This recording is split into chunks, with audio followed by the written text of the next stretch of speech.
me assistindo é daquelas pessoas que fica nervosa, com aquele friozinho na barriga, só de pensar em falar em público. Meu Deus, tenho que apresentar uma palestra. Ai, Jesus, eu tenho que apresentar aquele trabalho da escola. Ai, meu Deus, na universidade eu vou ter que ficar lá na frente dos meus amigos. Tenho que apresentar um trabalho. Minha gente, não vou conseguir. Então, saiba que você não está sozinha nessa, viu? Para se ter uma ideia, gente, uma pesquisa sobre medo feita aí no Reino Unido, com 3.000 pessoas, revelou que 41% delas tinha medo de falar em público. Maior do que o medo da morte. Eu tenho mais medo de morrer.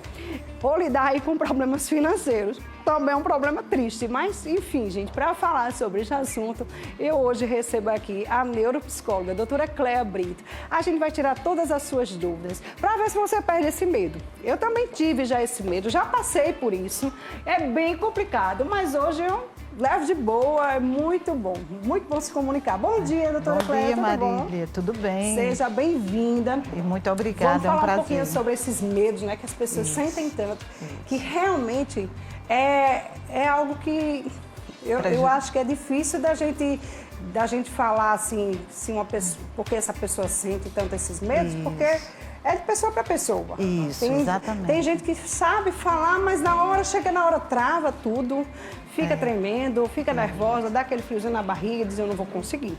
Quais são os principais, né, as principais causas desse medo, do medo de falar em público? Vamos falar um pouquinho dessas causas, doutora? É um transtorno de ansiedade severo, né? É o pânico, como você colocou aqui, é um pânico. Então, não é uma doença, certo? Não é comportamento, atitude, não. É uma doença, é um transtorno de ansiedade que as pessoas desenvolvem na fase da infância. Ela pode ser através de quê? Do bullying, né? Sofrido na infância, que vai desencadeando na fase adolescente, na fase adulta. E esse medo do pânico de falar em público, certo? Porque qual é a característica ideal, Marília?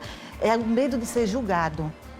Assim, de uma forma negativa, vendo, né? Exatamente, porque ele fica ali no centro da atenção, né? Exato. Então, todo mundo está olhando para ele. Uma pergunta em sala de aula, você quer fazer uma pergunta ao professor, então todo mundo vai olhar para aquela pessoa. Então, são essas pessoas que sofrem de fobia social, que têm medo de ser julgado, ou vão me olhar diferente, vão me achar uma pergunta boba, vão achar que eu sou incompetente, né? Então, assim, é esse próprio julgamento que ele faz com ele e também a preocupação com o outro, certo? Quais são as principais, digamos, os principais sintomas dessa doença? O que é que a pessoa sente, doutora? Pronto. Primeiro é um ritmo cardíaco, uma aceleração cardíaca, que ele sente sudorese, ele soa muito. É um sofrimento emocional. Às vezes tem criança que tem vontade de vomitar, sofre de náusea. Criança. E também adulto. Então, assim, é um impacto emocional muito forte numa pessoa que sofre de fobia social. Os fóbicos, eles têm uma característica de evitar uma entrevista como essa nossa, né? É a diferença do tímido, né? Que ali nos bastidores fizeram essa pergunta para mim. Qual a diferença do tímido para o que sofre de fobia social? Porque tem gente que realmente é tímida, eu sou tímida. Não consegue falar com ninguém. Tipo, eu tenho meu filho, ele é tímido, muito tímido. Ele não gosta de aparecer. Quando chega a gente lá em casa, ele fica dentro do quarto, ele não gosta muito de ficar. Tem aquela vergonha. Quando fala oi. Isso. Fala assim bem, né? Ele é bem tímido, meu filho. O tímido, ele fica com vergonha, um desconforto no contato social. O fóbico não. É um sofrimento emocional. Por exemplo, eu sou tímida, Marília, né? Eu estou aqui com você, mas eu sou tímida. Mas eu não evito, o tímido não evita de proferir palestras, de fazer pergunta em sala de aula, de ir para uma bancada de monografia. Ele tem que apresentar, o tímido consegue.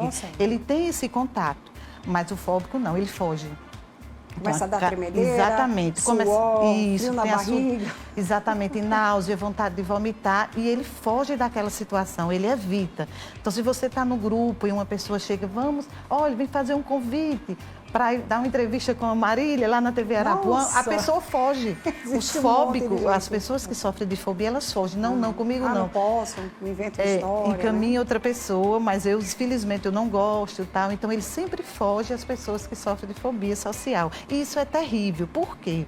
Porque isso afeta na qualidade de vida, certo? Por exemplo, você, um rapazinho, um adolescente, você quer se encontrar com sua namorada, tem uma menina ali que ele está afim, e então ele não vai. ele evita. Então, é mais fácil para eles pelo celular, pelas plataformas, pelos aplicativos, do que ter o contato social e visual. É verdade. Como a gente, né, as pessoas elas podem lidar com isso? Existe um tratamento, existe um exercício, né, para quando a pessoa, sei lá, vai que a pessoa vai se apresentar, deve ter um exercício, claro, com certeza tem, tá, gente?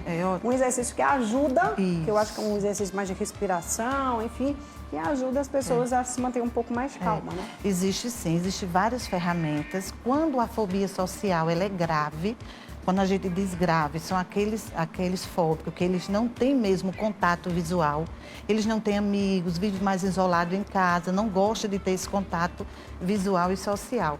Aí a possibilidade, a alternativa de tratamento é procurar um psiquiatra, um especialista para tomar medicação. E existe a terapia é eficaz. Muito bom, né? Existem técnicas, né? Hoje, lá na Psiconeuro, eu já estou trazendo, Marília, uma ferramenta importante, que é o neurofeedback, que trabalha essas ansiedades.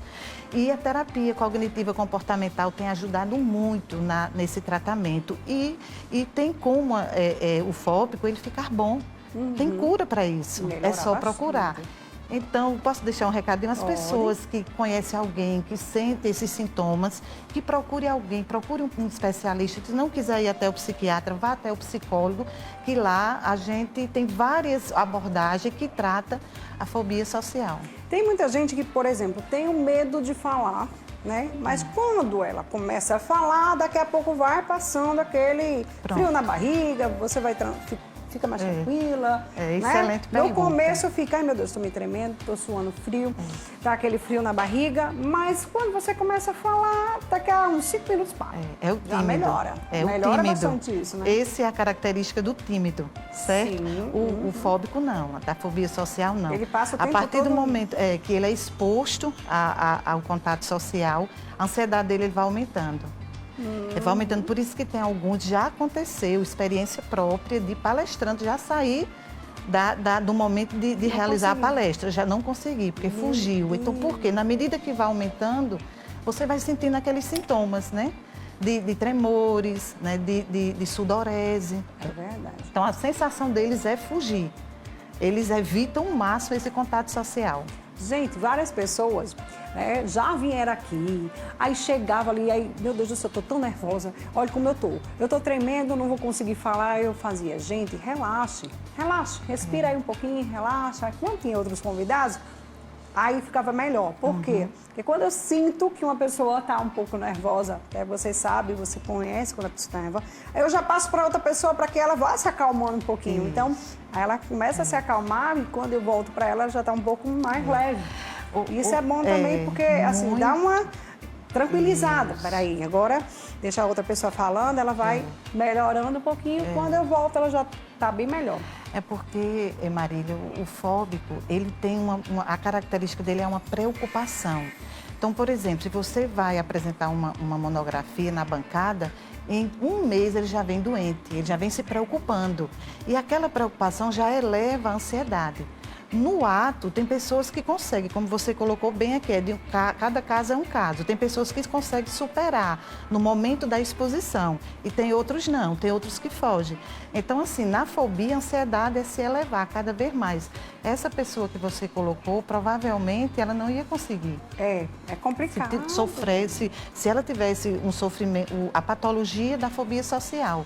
Então, no caso dessa pessoa, era vergonha, era medo. Agora, o que todo mundo sente medo, né? É verdade. Então, assim, a gente vem aqui várias vezes apresentar, falar, a gente profere muitas palestras, mas cada caso é um caso.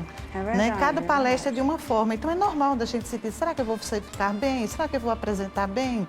Porque assim, né? Você sabe às vezes o assunto, só que na hora trava, né? É a condição humana, Marília. Daquele normal. Acho que é normal, um pouquinho normal, gente. É a condição humana, a condição humana da gente. Às vezes vê aqui essas câmeras, já fica se assusta, né? Isso. Já se assusta, eu já tô, né? Porque não é o dia a dia, não é a prática do dia a dia, né? Para essa pessoa que é tímida. Eu tiro até por mim mesmo, não é a prática do dia a dia.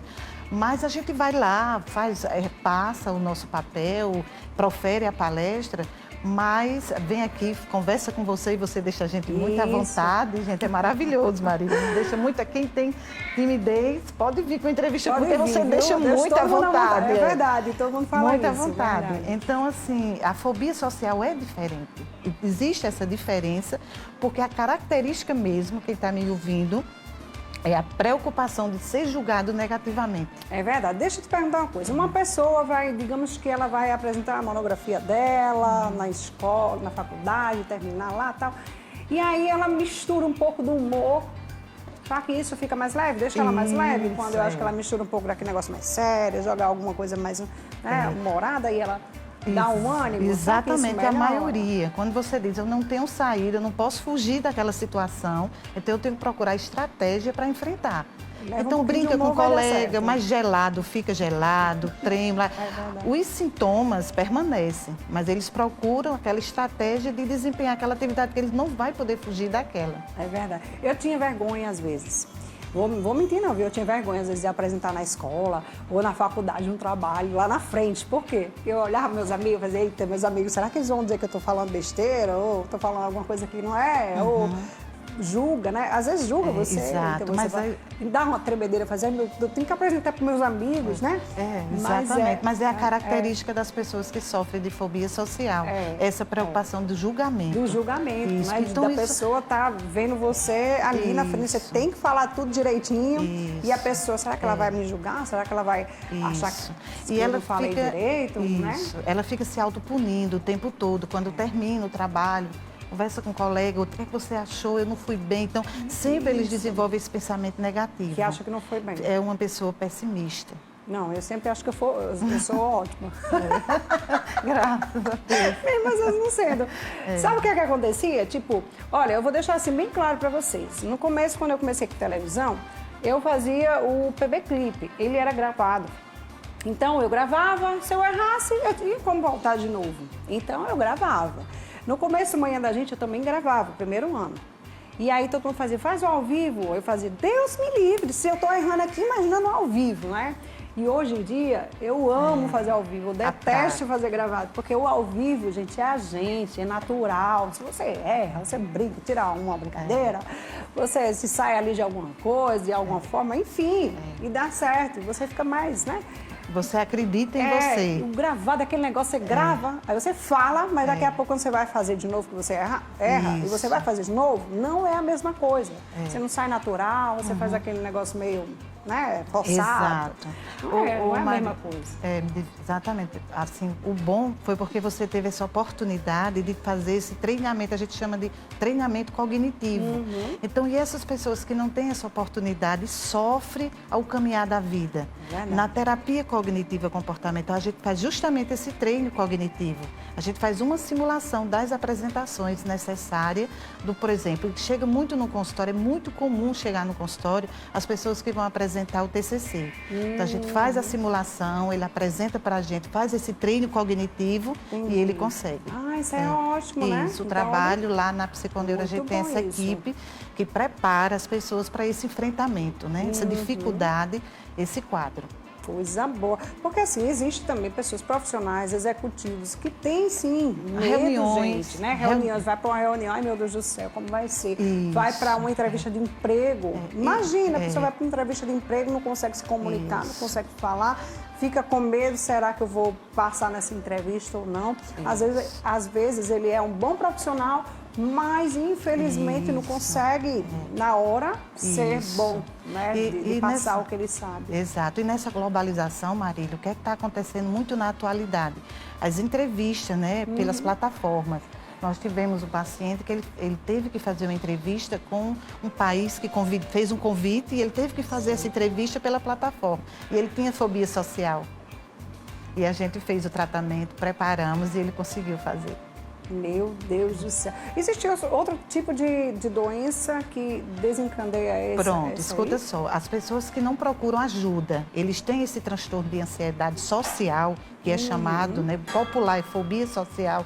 Então, assim, se ele não procura ajuda, vai trabalhar por si só, e não tem as técnicas, a prática, né, o conhecimento, então eles vão desenvolvendo o quê? O transtorno de ansiedade generalizada, que é sério, e vai desenvolvendo um quadro depressivo. Misericórdia, gente. Então, uma coisa vai puxando a outra. Então, é importante quem tem esses sintomas, que faça uma reflexão em si. Quem tiver esse sintoma, procure ajuda, porque tem como ajudar. Existem as possibilidades, existem ferramentas para ajudar a você ficar bem e ter uma qualidade de vida melhor. Né? Porque hoje nós precisamos, reunião no trabalho, perguntas em sala de aula, você tem que... Hoje a globalização exige isso de você, de comunicar, né? De conversar. Ser comunicadora. Gente, é muito bom a gente poder se comunicar, conversar. Mesmo que você fale besteira, fale errado, fale de todo jeito, mas você tem que se comunicar. É muito bom isso, né? Tem que ser você, né? Às vezes o povo me pergunta, me parece, como é que você consegue, né? Ser tão natural. Então, anos de trabalho também, né? Seu tempo todo, todos os dias. 16 anos, né? Então, 16 anos na frente da televisão, na telinha aqui, todo dia falando. Vira uma rotina, né? Uma então, rotina. Assim, já pra mim é normal, não tenho mais esse problema, entendeu, gente? Quando eu vou fazer alguma apresentação em público, tem um monte de gente, né? Aí tem gente que fala, você fica nervosa? Você fica com friozinho na barriga? Cada apresentação é única. Uma verdade, diferente da outra. Exatamente. Não existe aquela apresentação todos os dias. Hoje eu estou aqui apresentando o programa com a doutora Cléia, um assunto, amanhã já é outro, daqui a pouco já é outro. Exato. Cada coisa é no seu quadrado, mas assim, por exemplo, quando você vai apresentar em público com um monte de gente, é diferente de você estar aqui na televisão só com o pessoal que você já trabalha diariamente? Com certeza. Porque lá você vai ter muito mais gente. Você vendo ao vivo e você, nossa, der um deslize, já tem gente que já começa a... Exatamente. Fala de você, joga nas redes sociais, porque ela falou isso, porque ela falou aquilo, porque ela... Menina, é tanta coisa, né? Então, olha só, Marília, você pontuou muito a diferença nós, quanto seres humanos, sem a patologia, fobia social, a condição humana já desencadeia isso em nós, né? Você imagina as pessoas que sofrem de fobia social. É um sofrimento, também, né? É um sofrimento emocional muito grande. Né? Se você se colocar no lugar da pessoa, é um sofrimento que ele alastra no caminhar da vida. Tem gente que quando começa a conversar, não sei se é o nervosismo, às vezes fica com a boca salivando tanto, que fica, às vezes, até pegando. Por que isso acontece, doutora? Às vezes é seca, boca seca. É, boca seca. É o sistema nervoso, Marília. O sistema nervoso, quando há uma descarga cerebral, a gente tem uma área do cérebro que ela controla essas emoções, ela controla o medo. Quando a gente está assim, nervoso, vou entrar numa entrevista agora, essa substância, né, do medo, que se chama dopamina, não vou entrar na parte técnica da substância responsável pelo esse estado emocional. Então, existe uma área do cérebro da gente que ele controla. Sim. Então, as pessoas mais vulneráveis, mais sensíveis, que não têm esse hábito, essa substância aumenta. A partir do momento que aumenta, se desorganiza, aí há uma descarga. Aí você tem a boca seca, tremores, que a gente chama o sudorese, que é o suor. Tem pessoas que põem a mão na barriga com náusea, vontade de vomitar. Tem pessoas que falam, as mãos vai para um lado, vai para o outro. Pronto, isso aí é outra coisa importante, correlacionando com a anatomia. Dessas pessoas que falam muito, essa substância bloqueia a área frontal, que a área frontal é responsável da gente inibir, sabe, Marília, os pensamentos da gente, executar o que é certo, o que é errado. Então, quando essa substância aumenta e bloqueia, ela começa a falar bastante, sem ter noção e discernimento do que está dizendo. Então, assim, é uma desorganização neurofuncional que a própria ansiedade, ela traz pra gente. Desencandeia, né? Isso, exatamente.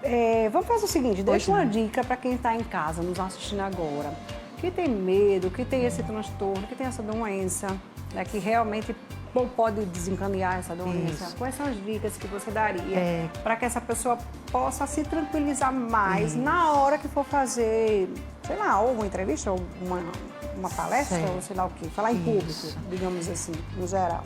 Para a criança é importante a mãe sempre observar, porque tudo inicia com a criança. Você veja que qualquer sintomatologia na criança, ela leva para o caminhar da vida, na parte da adolescência e adulto. Então, se a mãe sentir que o filhinho está com uma certa ansiedade, tem vergonha de estar com os amiguinhos em sala de aula, às vezes convida os amiguinhos para casa, ele não gosta que vá para casa, fica atenta, procure ajuda, vá conversar com um psicólogo, a gente que estuda bastante, tem conhecimento sobre isso, tem estratégia sobre isso, e procure um profissional. Os adolescentes e adultos, né, que estão naquela fase do paquera, do namoro, tem dificuldade, procure ajuda. Existem profissionais capacitados para lhe ajudar e isso tem cura. É só procurar ajuda. Com certeza. Me diga uma coisa, uma pessoa, quando você está falando, ela fala com você, aí vai para um lado, vai para o outro, vai para um lado, vai para o outro, não para falar com você. A imperatividade, né? Olha, fica para falar. Olha, de um lado para o outro, de um lado para o outro, falando assim, sabe? Sem parar. Sei. Vai para um lado, vai para o outro. A pessoa chega e fica meio tonta, né? Olha só, assim. é a questão da condição humana, eu sempre coloco isso. Tem pessoas que têm vergonha, né? Alguma coisa lá atrás na infância, entendeu? Algum trauma, alguma coisa, que essa pessoa é tímida e é vergonhosa. Então a forma não consegue olhar no olhar do outro, né? Não tem um contato visual. Exato. Então ele tem uma forma de estratégia de ficar conversando com o rosto para um lado, para outro, colocando o que ele quer, mas de uma forma diferente. Já na patologia, isso pode ser uma ansiedade, uma hiperatividade, nem ele sabe e nem ele tem consciência que ele está agindo daquela forma. Muito bem, tá aí, viu, gente? Realmente existe, é horrível. Eu gosto de falar olhando no olho da pessoa. É importante. Esse negócio de você olhar para outro canto, você às vezes não passa nem verdade, né? Porque nem verdade, e às vezes as pessoas se sentem, poxa vida, ela não me dá dando atenção. A importância do que, entendeu? É muito importante esse contato visual. Porque, Marília, nós nascemos para viver em sociedade. Nós nascemos para tocar, abraçar, então essa dificuldade que a gente está tendo agora, né? Em abraçar, conversar, a gente tem essa necessidade. Quando o ser humano está isolado, você pode ir atrás que está acontecendo alguma coisa. Com certeza, viu? Foi muito bom o nosso papo de hoje, obrigada, doutora obrigada, estou à disposição. Olha, volte mais vezes, viu? Que eu adoro quando você vem aqui. Tá, muito obrigada. Super legal. E o que precisar da gente, estamos lá na Psiconeiro. Posso dar meu contato? Pode, fica à vontade. 3506-0973, a Psiconeiro, estamos à disposição. Está fazendo online ou faz presencial? Também, a gente tem uma equipe lá na Psiconeiro que está fazendo atendimento online e as pessoas que querem presencial, a gente tem outra equipe atendendo presencial. E fica onde, doutora? Fica ali na Avenida Coremas, 478, Centro. Pronto, gente. Então tá aí, viu? Muito bom. Entra aí no Instagram, doutora Cléa aí, ó. Cléa_Brito, tá? É o Instagram dela. Fiquem à vontade, conversem, perguntem.